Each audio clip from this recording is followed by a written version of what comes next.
Hello, welcome to another Tweedy Pubs video. I'm in Oxford today, so let's get the bad news out of the way first. The Eagle and Child, one of Oxford's most favourite pubs, is currently temporarily / medium to long term closed. It closed in 2020 and its future still looks uncertain. If you read the local papers, there are occasionally articles suggesting it may reopen as a pub hopefully at some point, but right now it's looking sadly rather dormant. It was first recorded in 1684, and at least some of the internal fabric of the building does probably date back to the 17th century. It's of course most famous for its literary associations, and was at one time, starting in the 1930s, the regular meeting place of a group of writers in Oxford called the Inklings, who included J.R.R. Tolkien, C.S. Lewis, and a bunch of other people that no one can ever seem to remember when regurgitating these historical nuggets. Tolkien, Lewis and co. would meet and discuss the relative merits of Middle-earth versus Narnia, the latter which apparently Tolkien hated because he was a purist and couldn't bear the idea of the soup of different mythological traditions that found its way into Lewis's writing in the Chronicles of Narnia. It has undergone many rounds of renovation, sadly, in its time, and refurbishment, and some of them more sympathetic than others. And in 1962 the Inklings decided finally enough was enough with the most recent round of refurbishments at that time, and decided to move their regular meetings across the road to the Lamb and Flag, which happily is still running, and that's where we're going to head next. The Lamb and Flag. In fact, both of these pubs, which sit facing immediately opposite each other here, are owned by St John's College. In just the last few years, a community interest group called the Inklings Group took over the day-to-day running of the pub. By all accounts, pretty good beer selection nowadays, so let's go and take a look.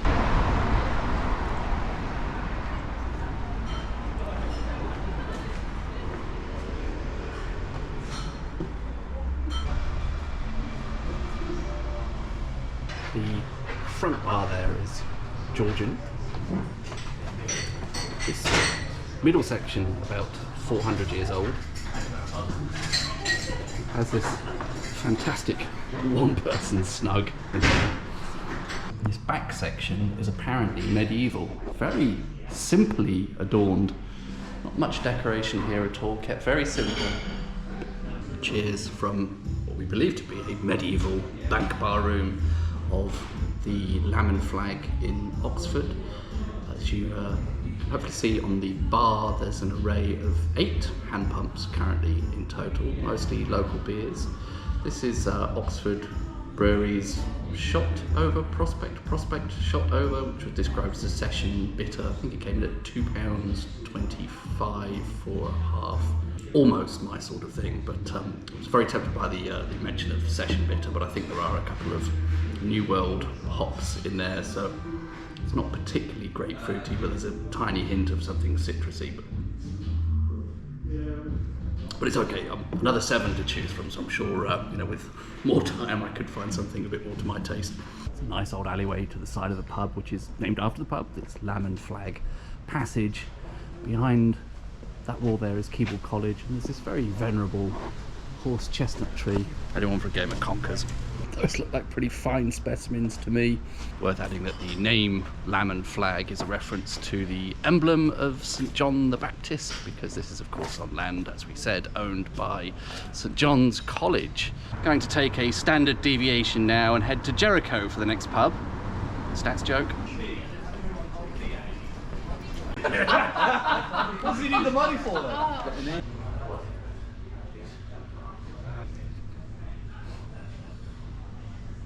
Cheers from the Rose and Crown in Jericho.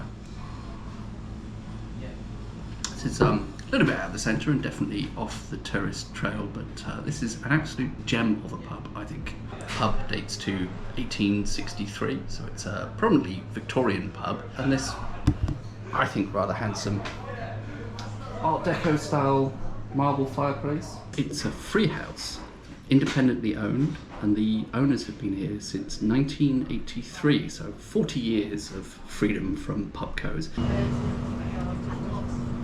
Great vines in the gardens. I mean, it's nice.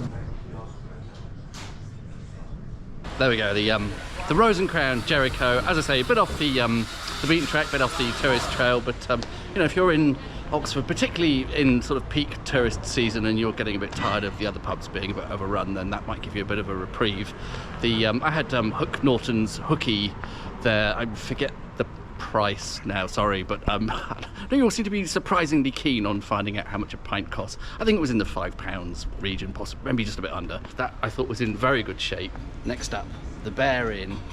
On previous pub tours of Oxford, this always ended up being my favourite pub of the outing, and but it's been well over a decade since I was last here, maybe 15 years. I can't quite remember the last time, so let's see how it bears up. Pardon the laboured, tedious pun.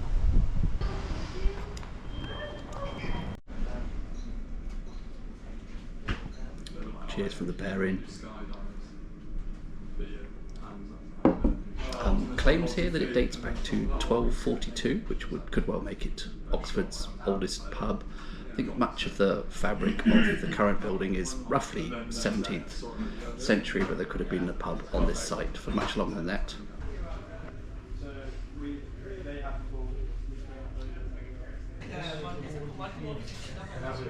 A lot of military ties here. We have the Gurkha Rifles, the 11th Hussars, the West African Frontier Force, 51st Highland Division, Royal Norfolk Regiment, the Glider Pilot Regiment, Hampstead Hockey Club, Tulse Hill Hockey Club, Oxford City Police. There we go, the Bear Inn. I think it looks beautiful inside, very nicely maintained still. Well done Fuller's for keeping it in good nick. I mean, despite the sort of slight confusion about why do we have a London brewery owning a pub in Oxford, but let's put that aside and thank them at least for preserving the interior very nicely. Next up, the King's Arms. There are claims that there has been a pub on this site since 1607. Most of the fabric of the current building is probably 18th century. It is owned by Wadham College and today operated by Young's. So another odd example of a London brewery somehow owning or running pubs here in Oxford.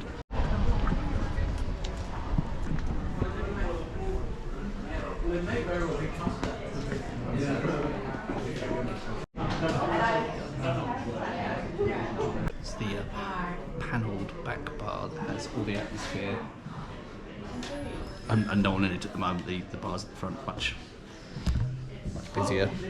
Hello. Little high-back settle here, which looks fairly integral.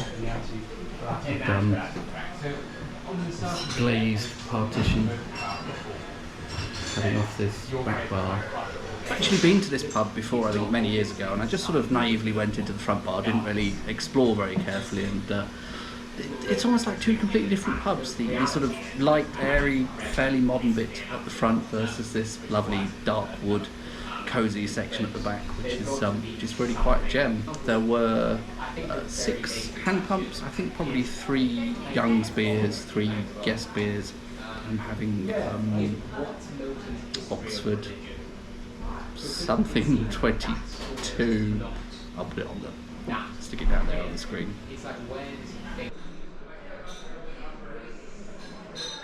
Okay, so next on the itinerary is it's a pub that's often described as Oxford's hardest to find pub. I suppose it's slightly more difficult than the others, but in the age of Google Maps and everyone having a smartphone, it really isn't that difficult. So here we are at the Bridge of Sighs, which of course recreates the bridge in Venice, where condemned prisoners walked over and got their last view of their beautiful city. And there is this little passageway here, St Helens Passage, with a pretty clear sign pointing to it saying Turf Tavern. St Helens Passage is kind of interesting in itself. It was the birthplace of Jane Burden, who was an embroiderer, a very big figure in the arts and crafts movement, and the wife of William Morris. It's a bit narrow, but you really can't get lost once you're on St Helens Passage.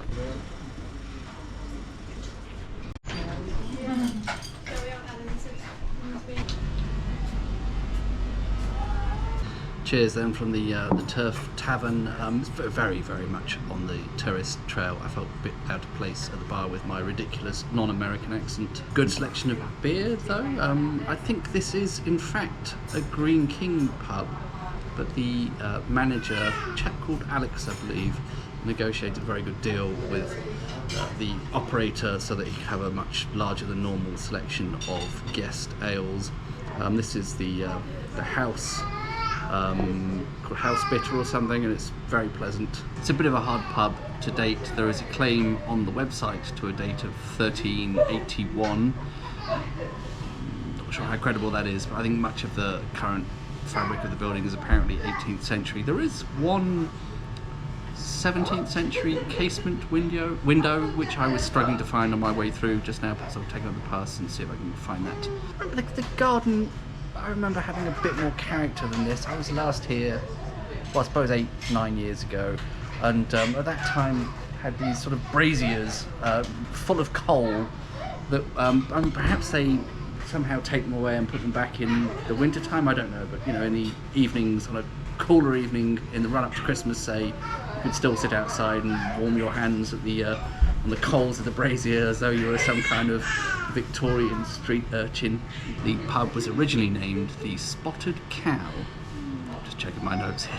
Changed its name in 1842 to the Turf Tavern. It had a long history of as a sort of gambling den, essentially, and the turf is a reference to turf accountants. I believe behind us here, one edge of the pub beer garden, is the old city wall of Oxford, and apparently not many sections of this remain, so if I go up here, perhaps we can take a look at the extent of that.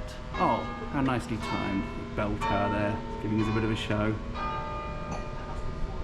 While we're here at the Turf Tavern, we should probably deal with some of the standard cliched anecdotes which are often rolled out about this pub. It's been a haunt of politicians over the years, apparently many of whom had studied at Oxford. My favourite of those anecdotes is Bob Hawke, who one-time Prime Minister of Australia, who in, I believe, 1954 made a new Guinness World Record for the fastest time to drink a yard of ale, an impressive 11 seconds. Bill Clinton, of course, famously here, smoked but did not inhale. Tony Blair was also a regular here, the former Prime Minister of the United Kingdom, and presumably did nothing of any interest whatsoever. Okay, so there we go, the Turf Tavern. It is undeniably a bit of a tourist attraction these days, but they have made an effort with the beer. And it's an atmospheric spot, you know, you get there down this alleyway lined with wheelie bins and graffiti, and it would feel remiss to come to Oxford and not include that on the tour. Well, we've come to the end of my original planned list of pubs in Oxford, but you know, having made the effort to come here, I'm not quite ready to go home yet, so I thought I would fit in at least one more bonus pub. The pub I've always been quite fond of is the White Horse that's behind me. Once again, possibly 18th century building with maybe earlier cellars. There has been a pub on this site for longer, presumably. Interesting how it's nestled between two sides of a bookshop. I don't know if they connect at the back. We have Blackwell's music bookshop there and the main Blackwell's there. And quite possibly Oxford's smallest pub.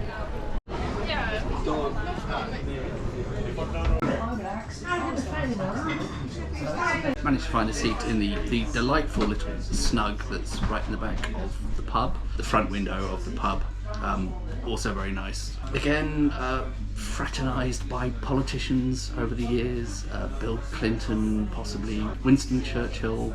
I'm having got a quick shot of the lineup on the bar there. Having landlord came in at £2.90 something, so it's on the sort of higher end of getting on towards sort of London prices now, but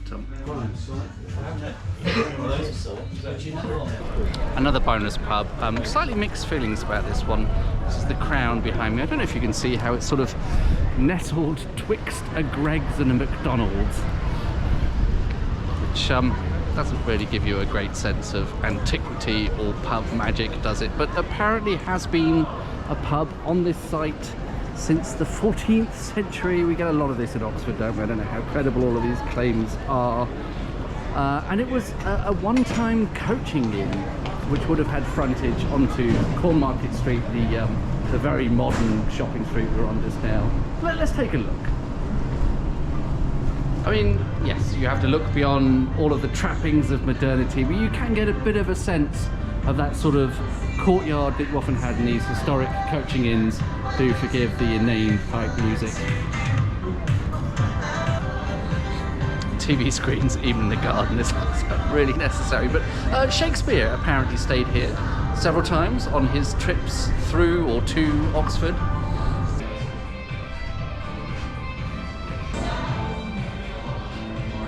It's Nicholson's pub today. The lineup on the bar, there are 6 hand pumps, 2 of them cider, I think, yeah, some fairly standard Nicholson's offerings in terms of the beer. I'll be honest, I'm finding this a little hard to warm to whatever sort of sense of history or charm it may have had in centuries past. I think it's pretty much thoroughly lost. But, oh well, what do you expect for a pub just off a high street between a Greggs and a McDonald's? Bonus pub number 3, the Old Tom. I've got a vague feeling I've been here once before many years ago. A bit in silhouette here. Cheers from the Old Tom. Somewhat of a dining pub these days. Thai food served. I think that's quite a big part of the offering. And wonderfully, they also have Thai bar snacks, some seaweed crisps here. I'm a big fan of. Bonus pub number 4, the St Aldate's Tavern. I know nothing of this place. I just happened to walk past here, quickly checked on the web, and it's apparently Victorian. There is talk of a good selection of ales, slightly put off by the fact there's also talk of showing live sports, which really isn't my thing, but nice sort of brick frontage with some glazed tiling work and hanging baskets, and it does look kind of pretty, so I think it's at least worth a quick go. Some interior, a bit modern, not exactly my sort of thing, but I was quite interested to see the White Horse Brewery there. I mean, you know, being a fan of ancient stuff of that ilk, that immediately appealed to me, and the Black Beauty this is. I know it looks like a stout or a porter perhaps, but it's really more of a sort of dark malted ale, slightly akin to Sussex Best, Harvey's Sussex Best, but from Wiltshire. It's actually really quite nice. I would order that again. Bonus pub number 5 are we at now? The Head of the River. I really should call it a day after this. It's a former warehouse here by the river, and it's not particularly venerable. I don't know what the date of the current pub is, but it is in a nice spot, and I feel, you know, I've somewhat overlooked the river, which is of course quite a defining feature of Oxford. We have the Thames, or occasionally some branches of this around Oxford called the Isis.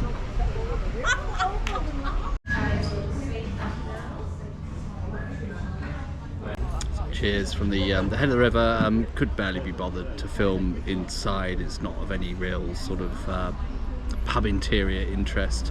A Fuller's pub, so the usual array of beers on the hand pumps, and then a vast array of whatever lagers at the back of the bar. But the location is nice, here by the river. Imagine this in summer with a bunch of people on punts swanning past in their straw boaters and so forth. It would probably look very very atmospheric, I imagine. I'm struggling to find anything else to say. Perhaps you get a nicer view of the river from here. It is a bit of a grey day, so we're probably not seeing it in its best light. I think it is probably time to put a lid on that expedition out here to Oxford. I think if I were to have to pick the best pub of the day, slightly torn between the Bear Inn and the Lamb and Flag. I think both of those showed pretty well today. I hope that's been of some interest, my tour of the pubs of Oxford. I feel like I fairly thoroughly scoured for anything, at least I would like, the sort of historic, characterful, relatively well preserved, interesting sort of pubs that I would be into. Do let me know in the comments if you think I've missed anything in that vein in central Oxford.